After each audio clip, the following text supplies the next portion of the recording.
بسم اللہ الرحمن الرحیم۔ آج ہم حضور صلی اللہ علیہ وسلم کے نسب کے حوالے سے، حضور کے والدین کے حوالے سے بات کریں گے۔ سب سے پہلے حضور کا نسب جانتے ہیں، شروع سے آخر تک کہاں سے شروع ہوا۔ جی حضرت۔ الحمدللہ یہ ہماری خوش نصیبی ہے، کیونکہ کسی کے بھی والدین کا ذکر کیا جائے تو اولاد خوش ہوتی ہے۔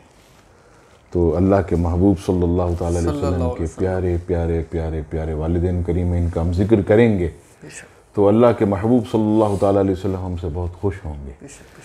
دیکھیں نبی پاک صلی اللہ تعالیٰ علیہ وسلم، آپ صلی اللہ تعالیٰ علیہ وسلم جن جن پشتوں اور ارحام سے تشریف لائے، حضرت آدم علیہ السلام کے بعد سے حضرت سیدنا عبداللہ، حضرت سیدہ آمنہ، تمام کے تمام جو ہے وہ سب مومن اور اللہ تبارک و تعالیٰ کی وحدانیت پر ایمان رکھنے والے تھے۔ سبحان اللہ۔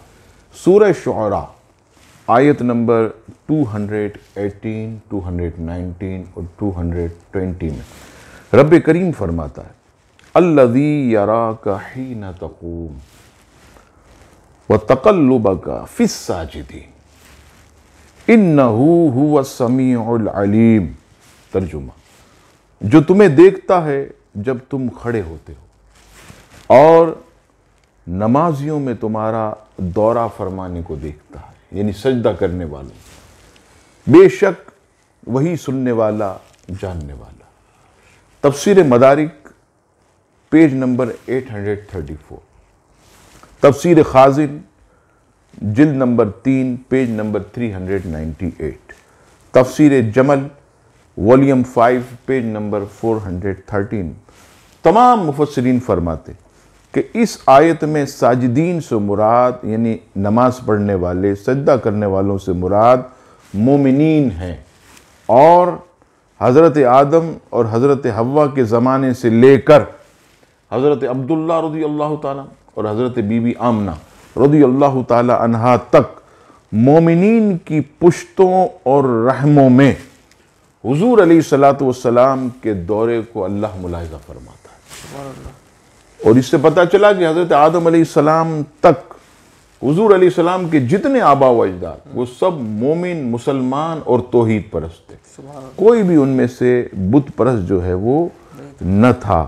اور اس پر کئی دلائل ہیں، لیکن آپ جانتے ہیں کہ وقت کی نزاکت کی وجہ سے میں نے آپ کے سامنے بیان نہیں کیے۔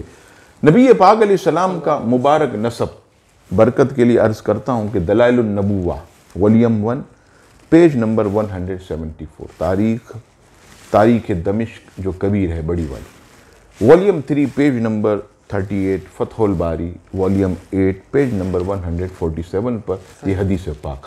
رسول اللہ صلی اللہ تعالیٰ علیہ وسلم فرماتے ہیں میں ہوں محمد بن عبداللہ بن عبد المطلب بن ہاشم بن عبد مناف بن قصی بن کلاب بن مرہ بن قاب بن لوی بن غالب بن فہر بن مالک بن نضر بن کنانہ بن خزیمہ بن مدرکہ بن الیاس بن مدر بن نزار۔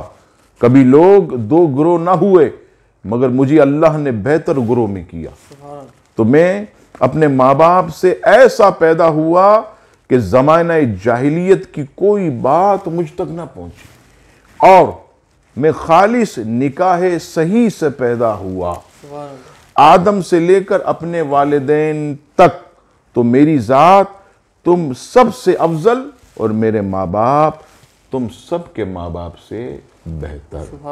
اس حدیث کے تحت مفسرین فرماتے ہیں کہ نبی پاک علیہ السلام کا پورا نسب کفر سے، شرک سے، ان تمام غلاظتوں سے پاک ہے، اور سب کے سب توحید پرست، مومن، موحد، اور الحمدللہ ان میں کوئی زناکار بھی نہیں تھا، سب زنا جیسے گناہ سے بھی جو ہے وہ محفوظ تھے۔